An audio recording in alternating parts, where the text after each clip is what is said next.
En la iglesia se da un fenómeno que no deja de ser tristemente interesante. Y es que muchos creyentes que han avanzado un poco en el entendimiento de ciertas cosas, luego olvidan el largo camino que tuvieron que recorrer para llegar a ese entendimiento.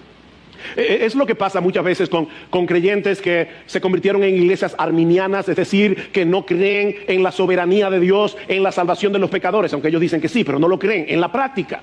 Entonces estos creyentes que vienen de iglesias que no creen en la soberanía de Dios absoluta, en la salvación de los pecadores, de repente comienzan a entender que Dios es soberano. De repente entienden las doctrinas de la gracia, la doctrina de la depravación total, la doctrina de la elección incondicional, de la perseverancia final de los santos y todo eso. Y entonces comienzan a tratar a los arminianos con dureza. Y uno tiene que preguntarle, ¿y tú de dónde vienes?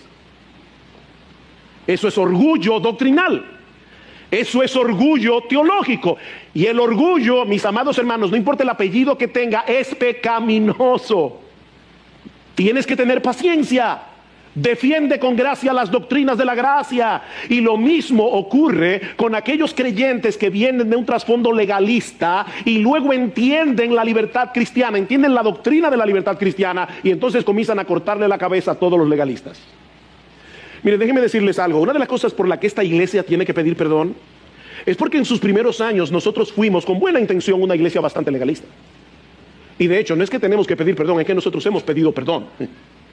Porque nosotros éramos no solamente una iglesia legalista, sino también una iglesia que le cortaba la cabeza a todo el que no pensaba como ella.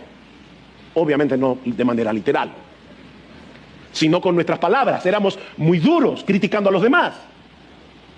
Hace muchos años nosotros tuvimos que ir a algunos pastores y pedirles perdón. Mis hermanos, eso es parte de nuestra historia. Nosotros venimos de ahí. Es como yo le decía a alguien el otro día. Mira, yo entiendo perfectamente a los legalistas. Lo entiendo perfectamente porque yo estuve ahí. Pero no solamente estuve ahí. Es que nosotros tenemos que luchar con el legalismo que llevamos todos en el corazón. Todos nosotros llevamos un católico romano en el corazón. Y tenemos que estar luchando con la idea de que Dios me va a aceptar o Dios me va a bendecir por la manera como yo llevo a cabo mis deberes cristianos. ¿O tú no luchas con eso? Entonces ten paciencia. Lo que estaba sucediendo en Roma es que los hermanos fuertes no estaban teniendo paciencia con los hermanos débiles. Y ahora Pablo les dice, acéptenlos. Denles la bienvenida. No es que los toleren. Es que los reciban con amor, como Dios los aceptó en Cristo. Pero Pablo les dice también en segundo lugar, que no debían menospreciar al hermano débil. Esto es otra cosa, no solamente que debes aceptarlos, es que no debes menospreciarlos. Así como los débiles debían dejar de condenar a los fuertes debían dejar de menospreciar. ¿Saben lo que es menospreciar, verdad? Tener en poco a los débiles. Versículo 3 otra vez. El que come, que no menosprecie al que no come. Muchos de estos hermanos que no tenían una conciencia bien informada se abstenían de comer. ¿Saben para qué? Para agradar a su Señor. Eso es digno de alabanza. No tiene una conciencia bien informada, pero su motivación es buena. El que se abstiene, dice Pablo más adelante, para el Señor se abstiene. Él lo hace para agradar a su Señor. Es interesante notar que aunque Pablo se sitúa a sí mismo en el grupo de los hermanos fuertes, vean el versículo 1 del capítulo 15, así que nosotros los que somos fuertes, o sea, Pablo se sitúa en el grupo de los fuertes.